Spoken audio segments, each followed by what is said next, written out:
The wind rolled heavy through the dry canyons that evening, stirring up a fine curtain of dust that hung in the air like an old veil. The sky over Ash Hollow sagged with storm clouds the color of bruised flesh, and the wild sagebrush bent low, as if bowing to whatever trouble was coming with the night. Out at the edge of town, where few dared tread and fewer still made their homes, Jedediah Harlan watched the horizon from his porch, a weathered hand cradling a cup of bitter coffee gone cold. Jed was a man carved by the land, lean, gray-bearded, skin leathered from 60 years of sun and war. The folks in town called him a relic, a remnant of the old days, when men settled scores with bullets instead of words. They didn't come to his place unless they had to, and Jed was fine with that. Harlan's rest was his sanctuary, a patch of earth stubborn enough to survive, and a place where the dead could rest quiet in his memory. He was just about to set down the cup and bolt the door against the rising wind when a flicker of movement caught his eye near the shed. A shadow, small, quick, and low to the ground, slipped between the barrels and the stacked firewood like a coyote on the prowl. Jed stiffened. It wasn't the first time some half-starved scavenger from town had come sniffing around for scraps. But the storm made men and beasts desperate, and desperate things were dangerous. Jed reached for the Winchester leaning by the doorway, the weight of it familiar and sure in his calloused hands. He stepped down into the yard, boots crunching over the brittle earth. The wind picked up, tugging at the tail of his duster as he approached the shed. The dogs should have barked, but they were silent, huddled in their kennels with hackles raised, as if something about this intruder wasn't quite natural. He rounded the corner with the rifle half raised, expecting yellow eyes and snarling teeth. Instead, what he saw made him pause. A girl, no older than 15, skin drawn tight over sharp bones, hair a matted mess of dust and tangled strands. Her dress was little more than filthy rags, hanging from her like a worn flag. She crouched by the slop bucket, stuffing cold scraps into her mouth with both hands, chewing fast like an animal that knew what it had could be taken away at any moment. Her hollow eyes, wide and pale, flicked up to him as he loomed above her, rifle still in hand. For a moment neither spoke. The storm grumbled overhead, and a dry bolt of lightning split the distant ridge. Jed kept the gun steady, though his finger eased off the trigger. He could see the fear in her eyes, the expectation of a beating, a boot, or worse. And truth told, any other man in Ash Hollow would have chased her off or strung her up as an outlaw stray without a second thought. "What in the hell were you doing, girl?" Jed grunted, voice rough from years of whiskey and solitude. The girl said nothing, just crammed another scrap of gristle into her mouth and chewed, her thin shoulders tensing like she expected the rifle to swing down. Jed sighed, lowering the barrel to the dirt. He wasn't a kind man, never pretended to be, but there was a line even a bastard like him didn't cross. No one deserved to die with dog scraps on their breath. "Get up," he muttered. "Ain't fit to be out here in weather like this." The girl hesitated, as if trying to decide whether the house was a worse fate than the storm. When she finally stood, it was with the wary grace of a cornered coyote, every inch of her prepared to bolt. Jed turned his back on her and walked toward the house, without looking to see if she followed. Inside, the place was spare, a single room, a stone hearth, a battered table with 2 chairs, and a narrow bed pushed against the far wall. A stew pot hung over dying coals, its contents little more than broth and bone. Jed ladled what he could into a bowl and set it on the table alongside a hunk of day-old cornbread. The girl edged inside, keeping to the walls. The fire threw her sharp features into stark relief, sunken cheeks, a mouth set in a hard line, eyes that belonged to someone who'd seen things no child ought to. "Sit," Jed ordered. She obeyed, grabbing the bowl with both hands. She brought it to her lips, slurping down the thin stew with animal hunger. The cornbread followed, chewed in ragged bites. Jed watched in silence, the only sound the hiss of the wind outside and the clink of spoon against bowl. "Name?" he asked after a time. The girl wiped her mouth with a sleeve and muttered something, too low to catch. "What was that?" "Lark," she said, clearer this time. "Lark," Jed repeated, as if testing the name against the weight of the storm. "Don't see many strays make it this far out. You got folks somewhere." She shook her head, No more words came. Jed didn't press. He could read a person's eyes better than most, and hers spoke of things better left buried. The townsfolk liked to scare themselves with talk of outlaw bands taking to the hills, leaving broken families in their wake.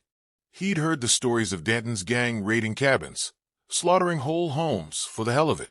Jed leaned back in his chair, staring into the fire. He should have turned her out. That's what anyone else in Ash Hollow would have done. Or worse. But a voice he hadn't heard in years, one soft and familiar, seemed to whisper through the back of his mind. Ain't no harm in saving one more soul, Jed. His late wife's voice. It stung like an old scar on a cold morning. You can stay the night, he said gruffly. Barn loft's dry. Blanket up there. Don't touch the dogs. Come morning, we'll figure something out. Lark's eyes flicked to him, uncertain. A storm howl rattled the shutters just then, and the land itself seemed to groan under the weight of it.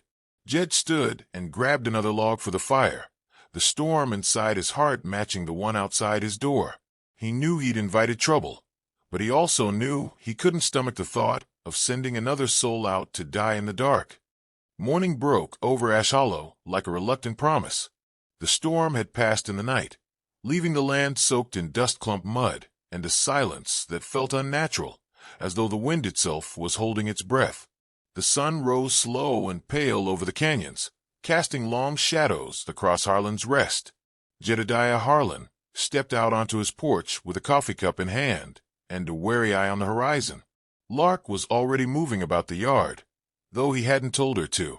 She worked in silence, gathering broken harness straps from the fence line and laying them out on a flat stone. Jed watched as she threaded a thin leather cord through a split buckle and pulled it tight with quick, practiced fingers. There was something in the way she moved, not just careful, but efficient, like she'd done this work before. Or maybe something worse.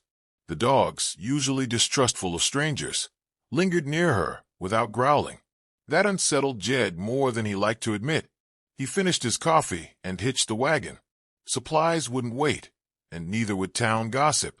Folks in Ash Hollow had long memories and short tempers, and it wouldn't be long before someone came asking why a ragged girl was seen on Harlan land. Before leaving, he glanced toward the barn loft where she'd slept. Clean straw, a folded blanket. Nothing of hers remained there, no trinkets, no keepsakes. Like a ghost passing through, the old unease twisted in his gut. I'll be back by sundown, he grunted. Lark didn't look up, but he knew she heard. The ride into town took an hour, the trail muddy in spots and rough in others. Ash Hollow was little more than a crossroads settlement, a crooked string of wooden buildings, slouching beneath the weight of hard years. The saloon sat at its heart, faded paint peeling from the sign above the swinging doors. Beside it stood the sheriff's office, a single holding cell visible through the front window. Jed tied up his team and stepped inside the general store first. The conversation halted the moment he entered. Men leaned against counters, eyes narrowing. Women herding their children closer. Not a word spoken, but the air thick with judgment. He picked up flour, coffee, a coil of rope, and some lead shot. At the counter, old Mr. Dunning said nothing, just tallied up the total with tight lips and avoided Jed's gaze. The coins clinked sharp in the quiet. Word is you got company out there, Harlan, a voice said from the doorway. Jed didn't need to turn to know who it was. Sheriff Amos Cray, pudgy, red-nosed, and as sober as a wet rock. The man leaned against the frame, his badge tarnished and his revolver worn from polishing, but not use. Jed kept his tone flat. Girl passed through. Fed her, that's all. Cray stepped closer, lowering his voice. You got more trouble brewing than you know. A rider came in from Pine Gulch 2 nights ago. What's left of it anyhow? Said Reed Danton's boys torched the place. Said they was looking for a girl. Jed's stomach went cold. Reed Danton. The name was a ghost, one Jed thought buried with the other bones in his past. A cutthroat of the worst kind. Leader of a gang that once left a trail of blood and ash from Texas to the Dakota border. Years back, Jed had hunted down most of his men. Thought Danton himself long dead, though no one ever found the body. Cray's voice dropped to a whisper. This rider claimed the girl done double-crossed him. Took something they want back bad enough to burn towns for. Maybe you took in a stray coyote, Harlan. Or maybe it's a rattler, coiled up and waiting. Jed met his gaze. Ain't your business who I feed on my land. Cray's eyes flicked away. Was just passing word. But if Danton's alive, you'll bring hell down on your head. Folks already uneasy. What with you and your history? He turned and left without another word. Jed finished his errands in the thick quiet of the town's disdain. The way they looked at him, it wasn't just for the girl. It was for the man he'd once been, the blood he'd spilled, and the cold justice he'd dispensed in days when the law was slower than a bullet. By midday, he rode out of town, the heat rising in shimmering waves from the ground. Every rut and dry gulch on the road back seemed to crawl with old memories. Nights spent trailing Danton's men through canyons slick with blood, counting bodies in the dirt, and listening to the dying speak names into the dust. When Harlan's rest came into view, something gnawed at the edge of his senses. The dogs barked from the yard, but not in greeting. It was the kind of sharp, uncertain bark they gave to things that didn't belong. He slowed the wagon. The gate hung open. Bootprints marked the mud near the shed, not from Lark's small bare feet, but heavy, worn-soled tracks. The brush by the fence line was disturbed, leaves bent back, broken twigs. Someone had been watching. Jed dismounted, rifle in hand. The girl sat in the barn shadow, polishing an old horseshoe with a rag. She didn't look up when he approached. "Someone been here?" he asked. She hesitated. "Saw a man at dawn. Up by the ridge. Watched for a while, then rode off." Jed cursed under his breath. "You gonna tell me what's really chasing you?" For a long while, she said nothing. Then, without looking at him, she spoke. "They killed my kin. Reed Danton and his bastards. Burned our place in Pine Gulch. Thought I was dead. I took something from him. Something they want bad enough to chase me all the way here." Jed knelt in front of her, his eyes hard. "What did you take?" "A ledger. Names. Places. All the folks they paid off. Every murder, every theft. Every man who sold his soul for Danton's coin. Had it hid, still do." Jed let out a long breath. It made sense now, why Danton would rise from the dead, why townsfolk whispered of ghost gangs and slaughtered settlements. That kind of proof could bury a man like Danton for good and drag half the county's respectable folk down with him. "You're not just some stray," he muttered. "No, sir," she said, finally meeting his gaze. "I'm bait." The words hung heavy between them. From the south, a dust cloud smudged the horizon. Riders, maybe 6 or 7, moving fast. Jed stood, muscles aching but alive with purpose. He reached for the rifle by the door and the old Colt revolver he hadn't fired in years. He knew now the fight wasn't over. It never was. The sun bled out over the canyons, leaving the sky a deep, bruised purple. A bitter wind stirred the dry grass around Harlan's rest, carrying the scent of dust, old blood, and the promise of death. Jedediah Harlan moved through the yard with measured purpose, each step weighed with memory. He'd done this before, more times than he cared to count, setting up for the kind of night when men died and the land itself seemed eager to swallow their bones. He hammered planks across the lower windows of the house, wedged old barrels and broken carts against the fence line. Oil lanterns were rigged on makeshift tripwires, the glass ready to shatter and spill fire on anyone unlucky enough to stumble into them. Rifles were loaded and stashed in the shadows of the porch, behind crates, and under loose floorboards. He found the old scattergun wrapped in oiled cloth, its stock still nicked from a fight near the Pecos some 20 years back. Inside the house, Lark sat by the hearth, sharpening a knife on a whetstone with smooth, practiced strokes. The way her hand moved, calm and sure, told Jed she wasn't new to this life. She'd done things, seen things, left her own marks on the world. There was no child in her anymore. "You can still run," he told her, knowing full well she wouldn't. She looked up, a flicker of firelight catching in her pale eyes. "I don't run, mister. Not anymore." Jed nodded. He knew that kind of resolve, the same kind he'd once seen in his wife's eyes the night before Reed Danton's men came. The memory cut through him like a jagged blade. His boy, barely 8, hiding under the table while gunfire split the night. The smell of burning wood, the sound of a woman's scream. By the time Jed got back from chasing a bounty out by Devil's Step, his home was ash and silence. Now Danton's shadow had returned, and Jed would see it ended. Night swallowed the land. The distant glow of lanterns marked the approach of the gang. 6 riders, dark figures against the pale shimmer of starlight, moving slow, unhurried. Wolves circling a wounded buck. The ground trembled with each hoofbeat. Jed crouched behind the porch rail, rifle steady, eyes narrowing on the lead rider. Even in the half-light, the man's crooked posture and broad-brimmed hat were unmistakable. Reed Danton. The outlaw's face was older, worn by years of hard riding and hardissen, but the cold grin was the same, a predator's smile, savoring the hunt. His men fanned out, rifles glinting. Jed Harlan. Danton's voice cut through the dark. Ain't you got tired of burying folks yet? I come for the girl. Hand her over, and maybe I'll let you see the sun come morning. Jed didn't answer. Instead, he chambered around. The metallic clicked sharp and deliberate. Silence fell, heavy as a coffin lid. Lark appeared beside him, a stolen revolver in her hand. Without a word, she passed him a fresh cartridge belt. Jed allowed himself a grim smile. Danton chuckled out in the dark. Suit yourself, old man. Burn it, boys. The first shot cracked the night. A muzzle flashed bright in the gloom. The dogs barked, snarling at the fence line.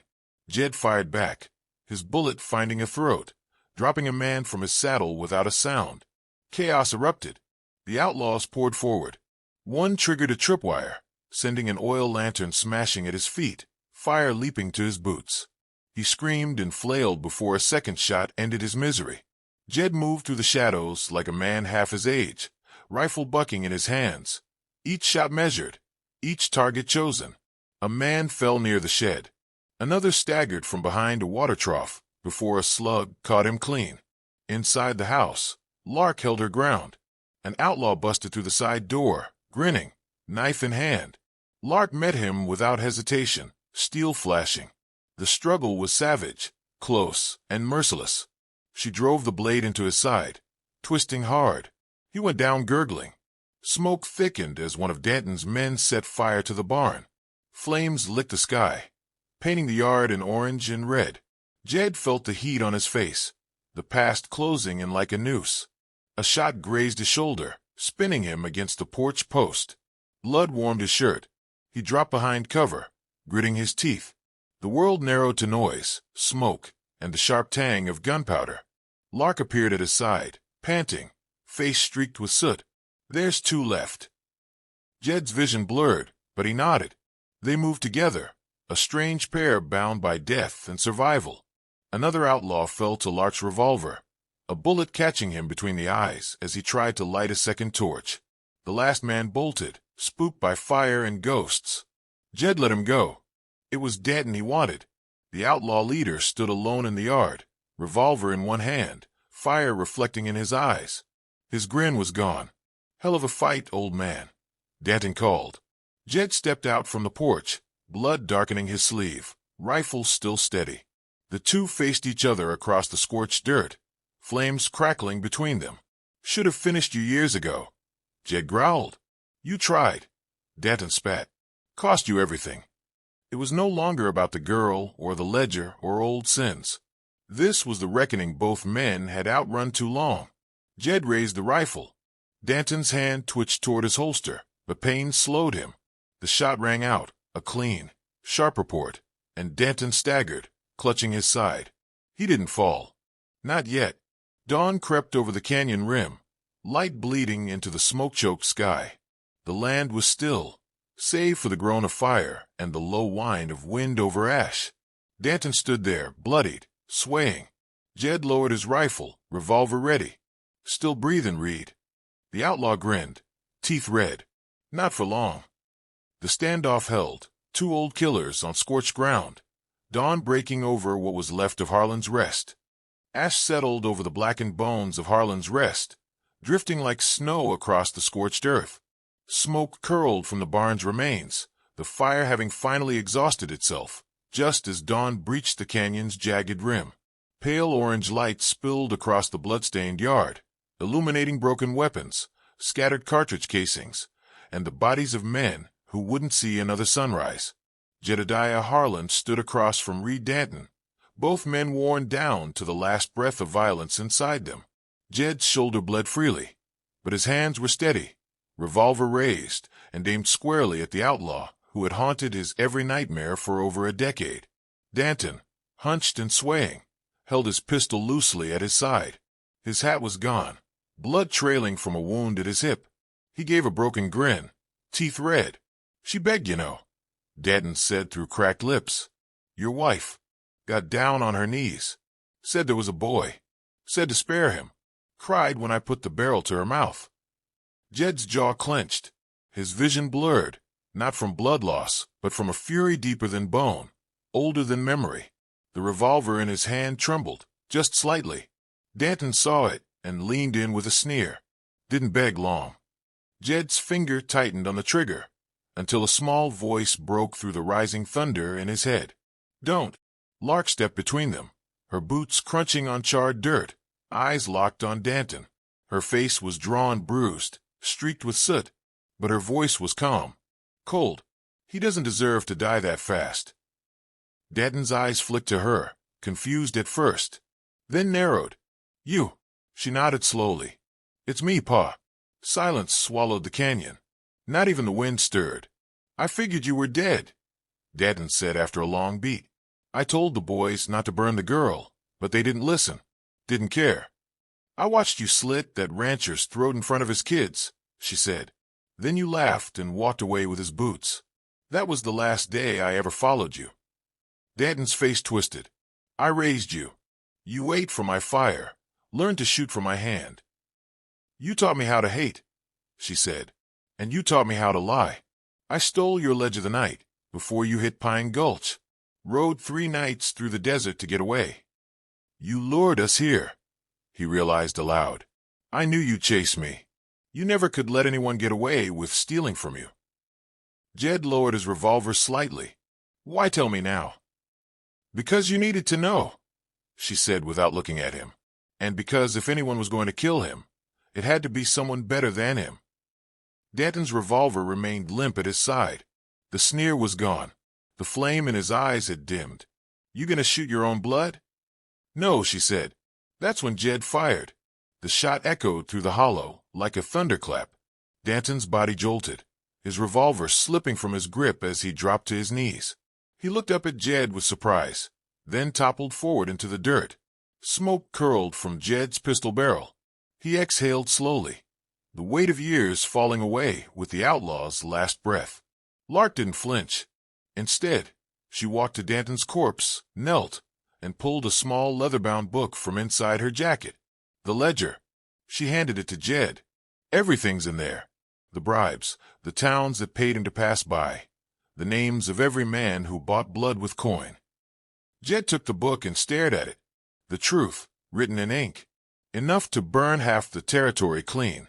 A few minutes later, the pounding of hooves and jingling of bridles cut through the still air. Sheriff Amos Cray arrived with 3 deputies in tow, puffed up with self-importance and righteous bluster. "Well, look at that," Cray said, swinging down from his horse. "What a mess. Looks like we arrived just in time to restore order." Jed didn't respond. He simply walked forward and handed the ledger to the sheriff. Cray frowned, opening the book and flipping through its pages. The color drained from his face. This ain't real.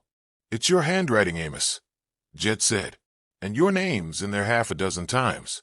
Payments received. Towns you left unguarded. Men you sold to Danton for gold." The deputies looked at their sheriff with new eyes. Cray laughed, thin and brittle. "Now hold on. This is forgery, is what it is. You gonna take the word of a half-dead bounty hunter and a gutter rat?" Jed stepped in close. "You got 2 choices, Cray. Leave Ash Hollow today, ride west, never come back, or I let the whole town read what's in that book." Cray glanced at the deputies. None moved to help him. He swallowed hard. "Fine, I'll go." He turned and climbed back into the saddle, the lawman's swagger gone. Without a word, he spurred his horse and rode away, dust rising behind him like a trail of shame. When it was done, Jed walked back to where Lark stood. Her shoulders slumped, not from weakness, but from the burden of everything she'd just cast off. "Got a room that ain't burnt too bad," he said quietly. "Could fix it up. Ain't much, but it's warm." Lark looked at him, uncertain for the first time. "You sure?" Jed nodded. "Family ain't just blood. Sometimes it's who you fight beside. You stay long as you like, girl." She smiled then, small, tired, but real. Over the next few weeks, they rebuilt what they could. The barn was gone, the fencing blackened, but the wells still drew water and the soil still took seed. Jed fixed the porch, while Lark painted the window frames. The dogs followed her now, like they had always belonged. Years later, folks still talked about what happened to Harlan's Rest. The saloon regulars told of the night 6 riders vanished into fire and smoke, of a girl found eating dog scraps behind an old shed who turned out to be the daughter of the territory's worst outlaw. Some say she still lives out there, knife on her hip, rifle on her shoulder, guarding the land that gave her a second chance. A boy from Ash Hollow wrote it down one day, the way his father told it to him. He ended it like this: "They say vengeance rode in with the storm, but what stayed behind was something stronger. A girl with a ledger full of names, and a man who taught her that even killers can choose something better." And in the dust-blown silence of the West, their legend never died.